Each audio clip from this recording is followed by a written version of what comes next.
ॐ नमः सिद्धेभ्यः।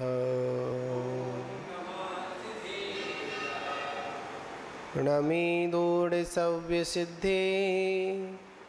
झाणुत्तम खबदीह देह संसारे।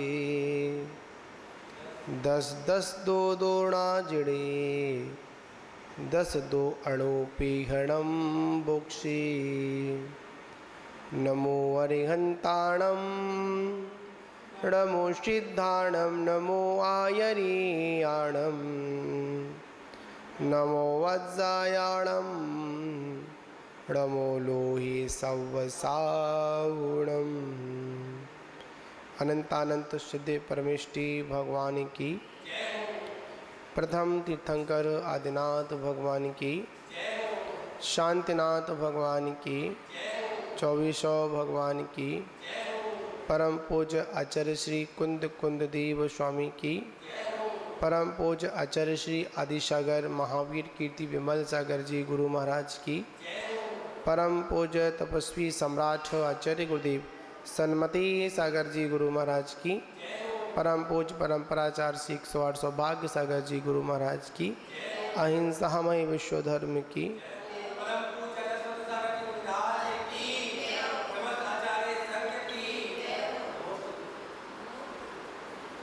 मान बाबू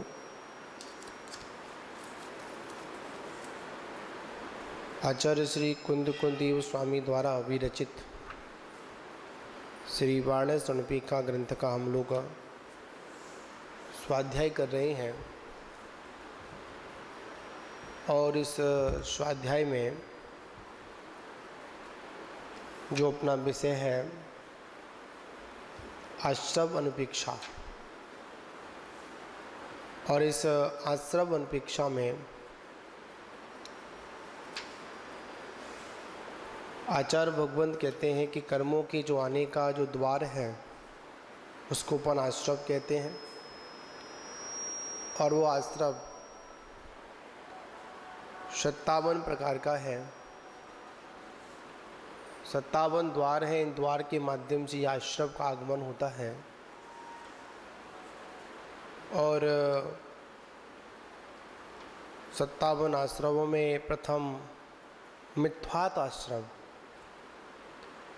और मिथ्वात आश्रव के 5 भेद: एकांत, विनय, विपरीत, संशय और अज्ञान। जिसमें हमने पूर्व में समझा कि एकांत, विनय, विपरीत, संशयम, अज्ञानमिति पंच भवति, ये 5 प्रकार का मतलब क्या है हमारा, मतलब मिथ्वात्व है। मिति माने बुद्धि, मति। और इसमें एकांत मिथ्वात 2 प्रकार का हमने जाना, जिसमें एक सम्यक्त एकांत और एक मिथ्या एकांत। सम्यक्त एकांत में क्या था कि अनेक धर्मों को निषेध ना करते हुए अपनी बात को रखना, वह सम्यक्त एकांत है। और जो समस्त पदार्थों के धर्म को स्वीकार ना कर मात्र अपना ही धर्म प्रकट करना, वो क्या है हमारा, वो हमारा मतलब मिथ्या एकांत कहलाता है। तो हमें क्या करना है, सम्यक तो एकांत मतलब सभी धर्मों की बात को स्वीकार कर समस्त, और जी प्रमाणिक सिद्ध भी होते हैं कि अनेक मतलब वस्तु जो है वो एक धर्म को लेकर नहीं होती है, अनेक धर्मों को लेकर विद्यमान होती है। इसका बहुत सुंदर नए शास्त्र का विषय है। और जब तक हम नए शास्त्र को नहीं समझेंगे, जब तक हम वस्तु को भी नहीं समझ सकते हैं। क्योंकि उस वस्तु तक पहुंचने के लिए और उस वस्तु की प्राप्ति के लिए कहीं ना कहीं किसी का आलंबन लेना पड़ता है। तो यहाँ पर जो एकांत मिथ्वात रहा, वो इतना ही समझना था अपने को इसमें कि ही नहीं करना है, भी करना है। जहाँ पर ही होता है वहाँ पर एकांत मिथ्वात है, और जहाँ पर ऐसा भी है वहाँ पर वो सम्यक्त्व एकांत कहलाएगा। अब यहाँ पर दूसरे नंबर का जो विषय आता है उसमें आता है विनय मिथ्वात्। कौन सा मिथ्वात् आता है? विनय मिथ्वात्। इस संसार में ऐसे बहुत से लोग हैं जिन्हों की यही मान्यता रहती है कि हमारी दृष्टि में तो सभी एक हैं, मतलब हम तो सभी का क्या करेंगे? सम्मान करेंगे, विनय करेंगे।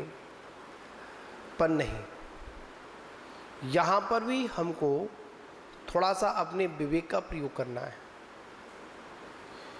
क्योंकि विवेक और विनय दोनों एक दूसरे के पूरक हैं। जहाँ पर विनय होगी वहाँ पर विवेक भी होगा, और जहाँ पर विवेक होगा वहाँ पर विनय भी होगी। और आचार्य भगवंतों ने विवेक को वीतरागता से भी जोड़ा। कहाँ जोड़ा? विनय, विवेक और वीतराग, ये तीन शब्द हैं। और ये तीन शब्द ही हम सभी को सूचित करते हैं, अगर वास्तविकता में हमने जिनागम का अभ्यास किया है और जिनागम के अभ्यास करने से पूर्व हमारे अंदर विनय होना चाहिए।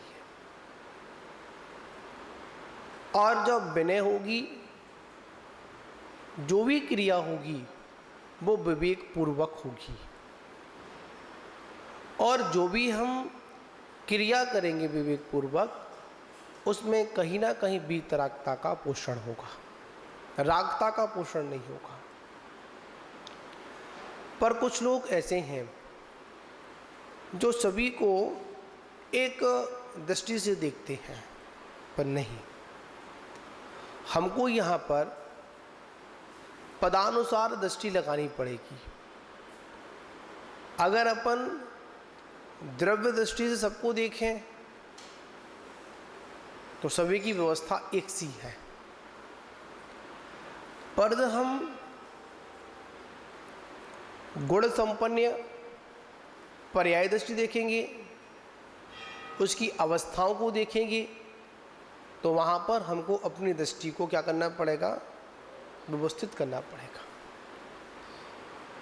जैसे सभी देव और सभी मतों में समान दृष्टि या आदर भाव वैनिक मिथ्वात है।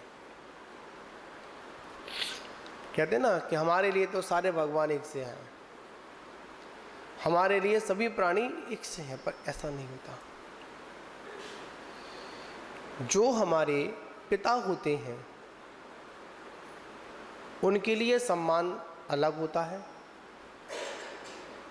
और जो हमारे चाचा होते हैं उनके लिए सम्मान अलग होता है। सम्मान उनके लिए भी है और सम्मान उनके लिए भी है, पर हमारे अंतरंग के भावों में बड़ा ही फर्क आ जाता है। जहाँ पर जब हम अपने पिता के लिए सम्मान में झुकते हैं उस समय अलग ही भाव होते हैं, और जब हम किसी अन्य व्यक्ति के सामने झुकते हैं जो हमसे बड़ा है, उसके प्रति हमारी धारणा कुछ अलग होती है, और उन दोनों धारणाओं को एक मिला देना, इसका नाम विनय मिथ्वात है। कहते ना, गंगा गए तो गंगादास, जमुना गए तो जमुनादास, और घर पे गए तो घर के दास। नहीं, ऐसा नहीं। यहाँ पर हमको अपना विनय लगाना है। जो हमसे गुणों में श्रेष्ठ हैं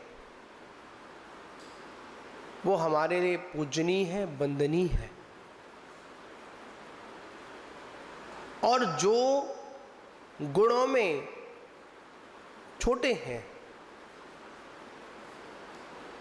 जघन्य हैं, उनके प्रति अनादर का भाव नहीं, वहां पर आदर और सम्मान का भाव होना चाहिए। अधिकांश आप लोगों ने सुना होगा, एक पूजा शब्द आती, पूजा आता ना, भगवान की पूजा करना। पर ये पूजा शब्द है वह अपने अनेक अनेक अर्थों को लिए होता है, पर हम उस पूजा शब्द का अगर हर जगह मतलब अगर गुणानुवादी लगाएंगे तो गलत हो जाएगा। पूजा शब्द का अर्थ सत्कार भी होता है। क्या होता है? सत्कार भी होता है। जैसे आप लोगों ने जनागम में पढ़ा होगा, जब हम किसी भी तीर्थंकर की पुराण को पढ़ते हैं और पुराण को पढ़ने के बाद जब भगवान का जब जन्म या गर्भ कल्याणक होता है और स्वधर्म इंद्र आदि क्षायक सम्यक दृष्टि जीव और भी चतुर्निकाय के देव आते हैं और क्या करते हैं? माता की पूजा करते हैं, पिता का पूजा करते हैं, ऐसा उल्लेख आया। पर यहां पर पूजा से मतलब क्या? सत्कार करना है। क्या है? सत्कार करना है, उनका सम्मान करना है। पर यहां पर पूजा शब्द का मतलब क्या नहीं है? गुणानुवाद नहीं है। क्या नहीं है? गुणानुवाद नहीं है। आचार्यों ने जो शब्द दिए और उन शब्दों के साथ में हमारे भावों को कहां जोड़ना है, ये हमारे ऊपर निर्भर है। हमने कहा कि जाओ सामने वाले व्यक्ति की पूजा करो, हम लोगों ने वही सुना संस्कार से। क्या सुना? अरे पूजा करना है, पूजा करना है, पूजा करना है। पर नहीं, यहाँ पर पूजा से मतलब ये है कि उसके जो वर्तमान में जितने भी जो गुण हैं उनके गुणों को सम्मानित करना। क्या करना? सम्मानित करना। देखिए, जब हम लोग भगवान के चरणों को स्पर्श करते हैं या गुरुजनों के चरणों को स्पर्श करते हैं, उस समय एक ही भावना होती है, बंदे तद्गुण लब्धहि। जो गुण आपके अंदर है वैसे ही गुण मेरे अंदर ही विद्यमान हैं। पर हे प्रभु, क्या हो कि आपके जैसे गुण मेरे अंदर क्या हो जाए? प्रकट हो जाए। किसके गुण? मेरे गुण प्रकट हो। आप तो अपने गुणों को प्रकट कर चुके हो, पर अभी मेरे गुण कैसे हैं? प्रकट नहीं है। मेरे गुण अभी अप्रकट हैं। एक बार एक व्यक्ति ने पूछा, भगवान में और हम में क्या फर्क है? ज्यादा कोई फर्क नहीं है, बस थोड़ा सा फर्क है। वह फर्क सिर्फ इतना है, भगवान के निज गुण प्रकट हो चुके हैं और अभी हमारे निज गुण प्रकट नहीं हुए हैं, पर वैसे ही गुण हमारे अंदर आज भी विद्यमान है। क्या समझे आप लोग? अब यहां पर ये है राजा और राजकुमार, दो शब्द हैं, राजा राजकुमार। जो राजकुमार है वो आगे चलकर राजा बनेगा, पर अभी राजा नहीं है। और जब उनको अपन विनय करेंगे उनकी, तो कैसे करेंगे अपन? राजा की विनय राजा के हिसाब से करेंगे और राजकुमार की विनय वैसे विनय करेंगे। अगर हम दोनों की विनय अगर एक सी करेंगे तो क्या होगा? विनयाचार। क्या शब्द आता है? विनयाचार आता है। कुछ लोग ऐसे होते हैं, वह सभी को एक दृष्टि से देखते हैं और एक दृष्टि से ही क्या करते हैं? सम्मान करते हैं। जैसे बड़े संघ में एक आचार्य परमेष्ठी है और उपाध्याय परमेष्ठी भी है और साधु परमेष्ठी भी है। 3 परमेष्ठी हैं।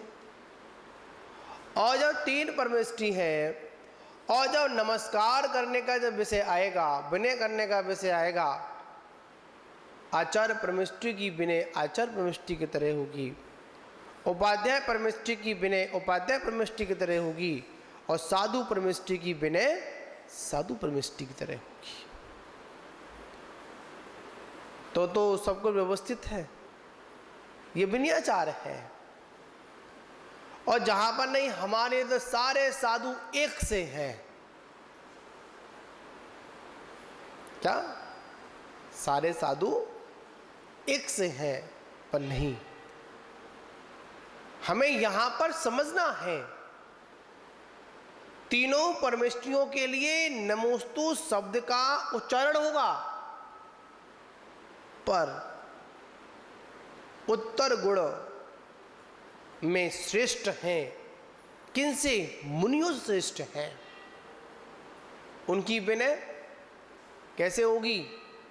उनके हिसाब से प्रथम विनय किसकी होगी? आचार्य परमेष्ठी की होगी। उसके बाद उपाध्याय परमेष्ठी की होगी। उसके बाद किसकी होगी? साधु परमेष्ठी की होगी। अगर आचार्य परमेष्ठी के सामने अगर उपाध्याय अगर मुनि परमेष्ठी की अगर अधिक विनय कर दी तो वह पुण्य का हेतु नहीं होगा। क्या नहीं होगा? किसका हेतु नहीं होगा? पुण्य का हेतु नहीं होगा। क्यों? क्या कारण है? हमने एक आचार्य परमेष्ठी की अवहेलना की। ये भी विनयाचार है। हम बाहर के अन्य देवी देवताओं की बात क्यों करें? अपन अपने घर की बात करें क्योंकि ये पंचम काल में ही अन्य स्थानों पर जाकर हम लोग गृहीत मिथ्यात्व ग्रहण करते हैं।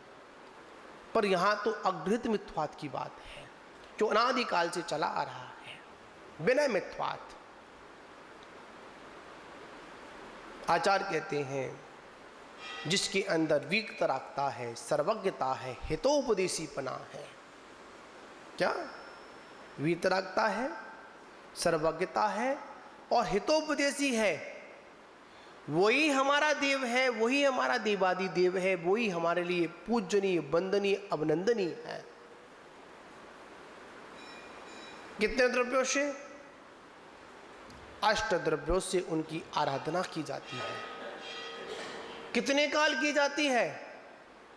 त्रिकाल पूजा, त्रिकाल वंदना, करे करावे, भावना भावे, सो नर उत्तम पदवी पावे। आचार्य परमेष्ठी कहते हैं पहले समझो किसकी विनय कैसे करनी है, कहां करनी है। मुनराजों के पास मूल गुण है और आचार्य परमेष्ठी के पास मूल गुण के साथ साथ में उत्तर गुण भी है। कौन है? उत्तर गुण भी है। याद रखना, जितना हम विनय करेंगे उतना ही हमको क्या मिलेगा? मोक्ष मार्ग हमारा प्रशस्त होगा। अभी कुछ ही दिनों के बाद, मतलब 30 तारीख के बाद 16 कर्ण भावनाएं प्रारंभ हो जाएंगी। जैसे ही सावन का महीना पूर्ण हुआ वैसे क्या लग जाएगी? 16 कर्ण भावना लग जाएगी। और उन 16 कारणों में दूसरी भावना कौन सी है? विनय संपन्नता। कौन सी भावना है? विनय संपन्न था। विनय से संपन्नमान व्यक्ति की चर्चा की जाएगी।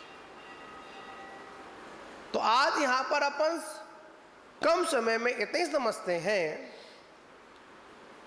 कि जो गुणों में संपन्न है, जिसके पास जैसे जैसे गुण हैं, उनके गुणों के अनुसार ही हमको क्या करना है, उनकी विनय करना है।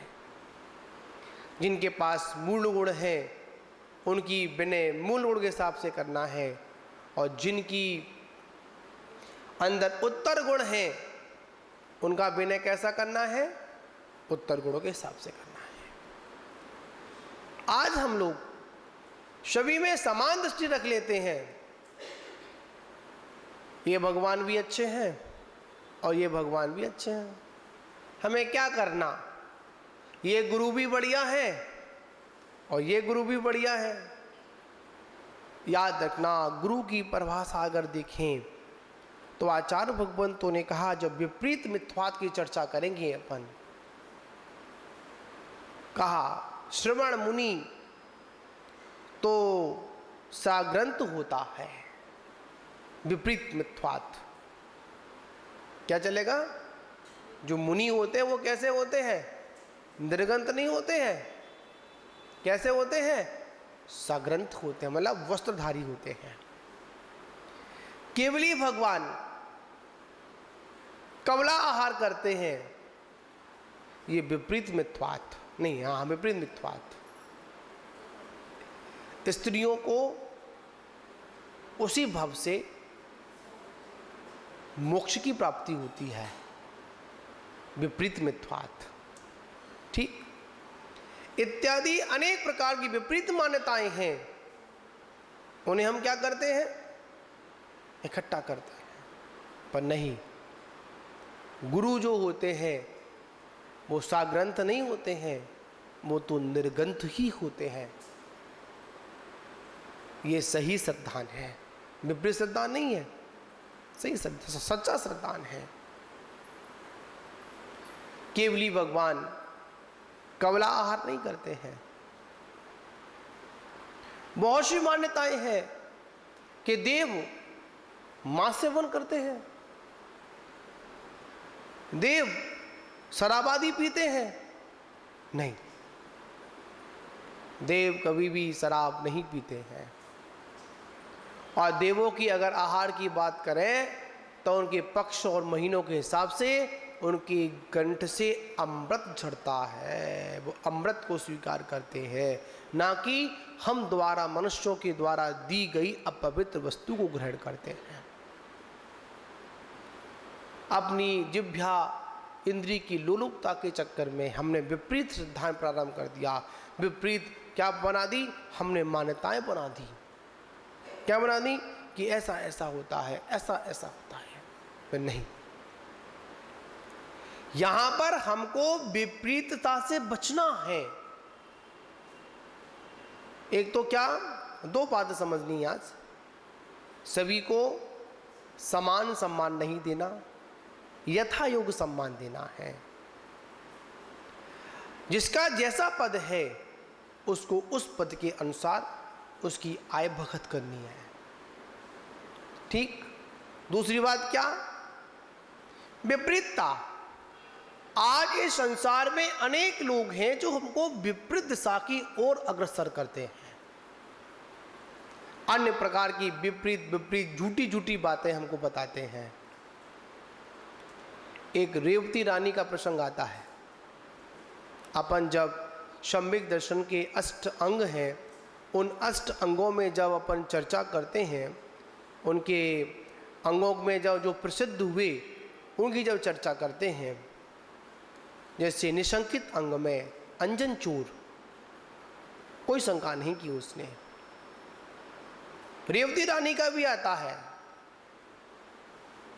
क्या एक कोई भूत मतलब भव्य सेन नाम का क्षुल्लक व्रती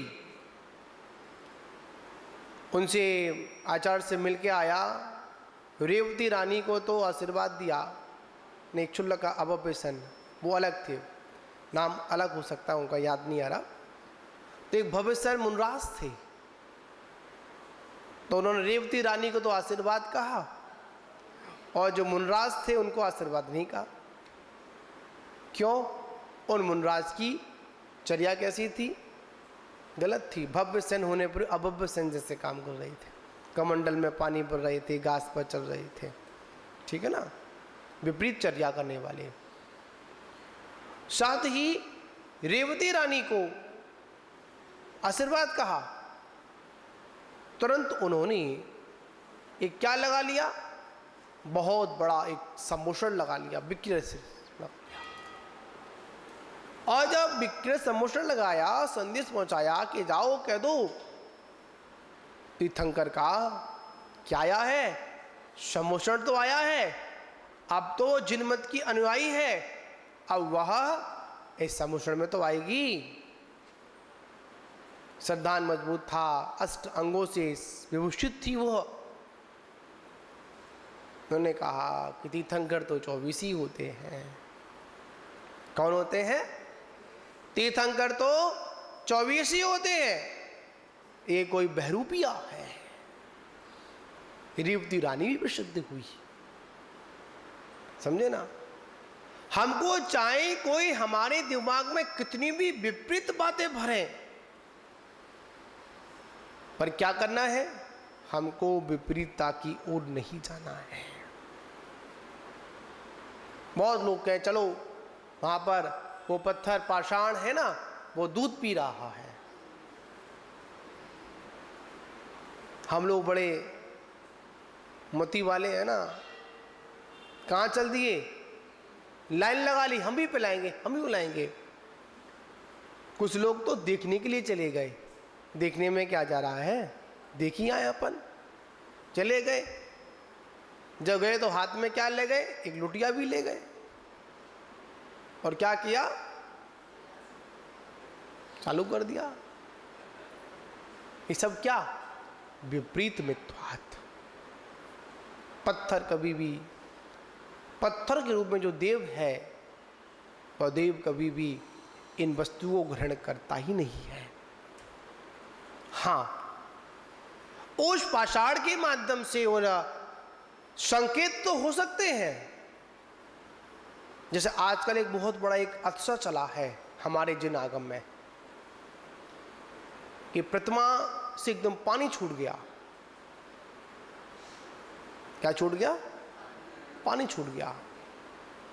मंदिरों के छत्र हिल गए, चमर हिल गए, भामंडल हिल गया। लोग उसको अतिशय मानते हैं, पर वो अतिशय नहीं है। क्या नहीं है? वो अतिशय नहीं है। हमने क्या किया?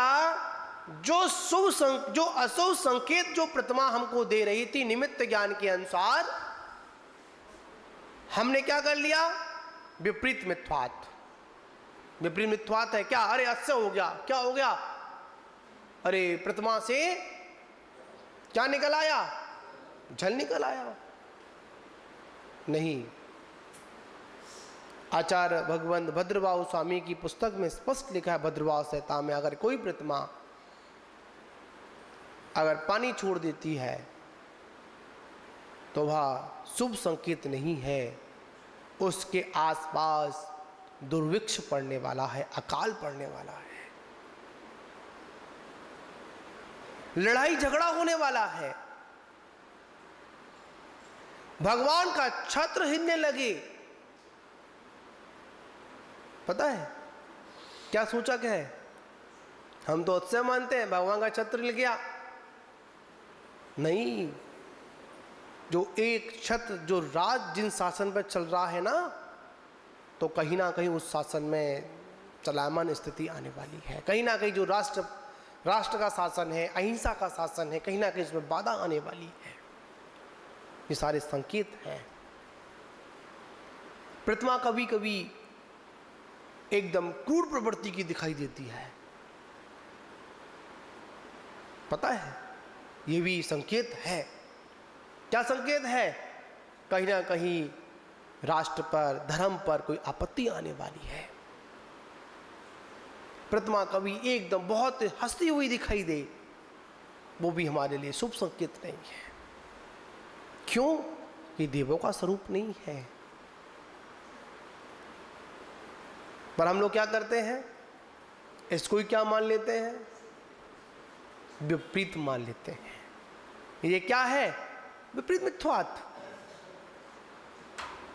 इस समय अगर ऐसा कोई अगर कार्य किसी जिनालय में अगर हो जाए तो पता है क्या करना चाहिए? वहां पर धार्मिक अनुष्ठान करना चाहिए। क्या करना चाहिए? धार्मिक करना चाहिए। एक बार और पता आपको 2003 की बात है। उस समय बड़े महाराज जी भी मरसलगंज में थे, हम भी छुल्लक अवस्था में महाराज जी के साथ थे।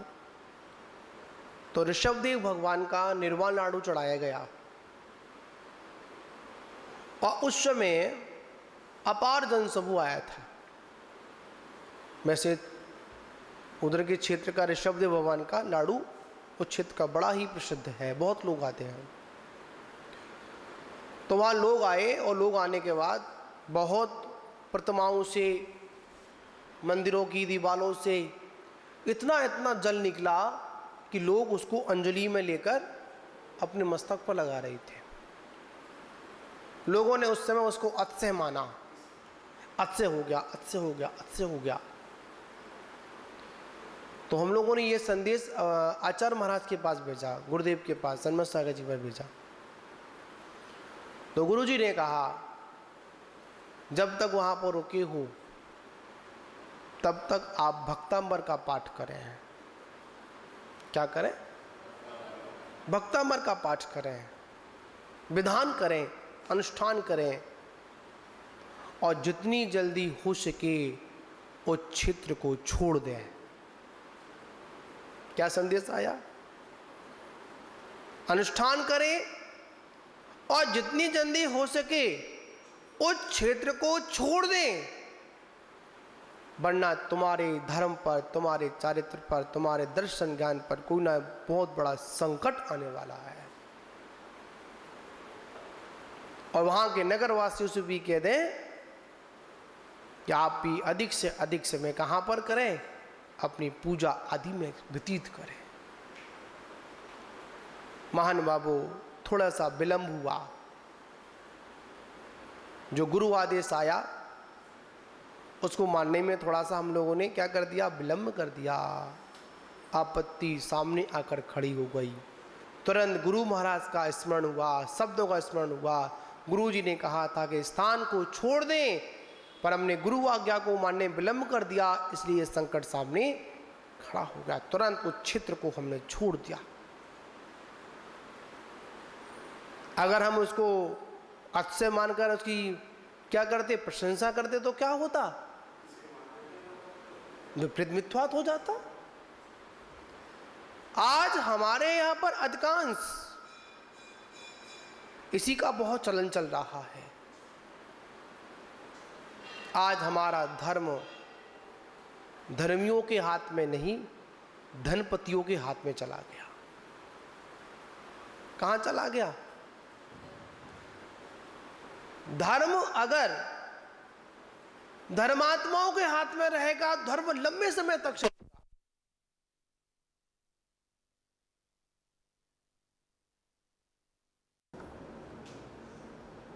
आवाज को क्या चलते?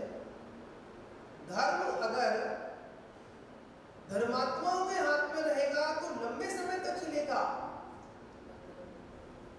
उस धर्म में विशुद्धि बनी रहेगी। वही धर्म अगर धनपतियों के हाथ में चला जाता है तो धनपति लोग उस धर्म को अपने अनुसार चलाने का प्रयास करते हैं। किसके परिवार?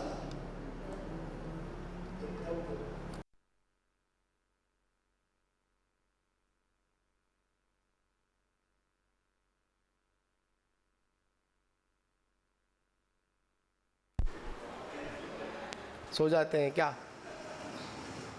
लाइट चले गई, वो भी सो गए। शांति मिली ना लाइट जाकर? हाँ सही हो गया माइक। सुनो फिर दोबारा सुनो। धर्म अगर धर्मात्माओं के हाथ में रहता है तो उस धर्म में विशुद्धि बनी रहती है और लंबे समय तक वो धर्म चलता है। और जो उसकी शरण में आता है वो भी अपनी विशुद्धि को बढ़ाता है। जब वही धर्म धनपतियों के हाथ में चला जाता है ना, धनपतियों से वो धर्म में विशुद्धि कम हो जाती है। पैसे के बल पर, रुपये के बल पर हम क्या करते हैं? धर्म को खरीदना चाहते हैं। धर्म कोई वस्तु नहीं जो खरीद लो आप।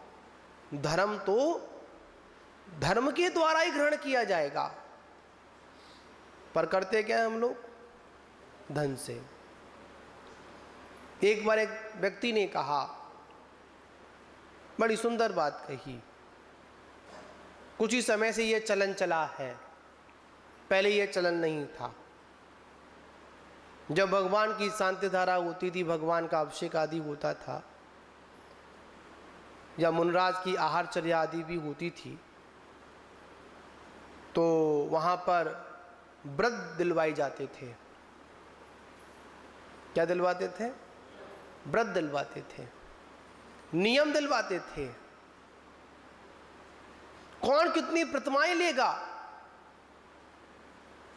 कौन कितने अपने व्रतों को, अपने पांचों पापों से व्रत होकर इन व्रतों को स्वीकार करेगा? कितने लोग हैं? आओ। सबसे पहले जिनेंद्र परमात्मा का अधिकार उन्हीं को था स्पर्श करने का। आज व्रतियों का कोई स्थान नहीं, धर्मात्मा का कोई स्थान नहीं। धर्मात्मा बहुत लंबी लाइन में बैठा हुआ है, और धनपति कहां पर? सबसे आगे की लाइन में बैठा हुआ है। आज ये हमारी सोच, ये हमारी हो चुकी है। जब जब ये धर्म धनपतियों के हाथ में गया,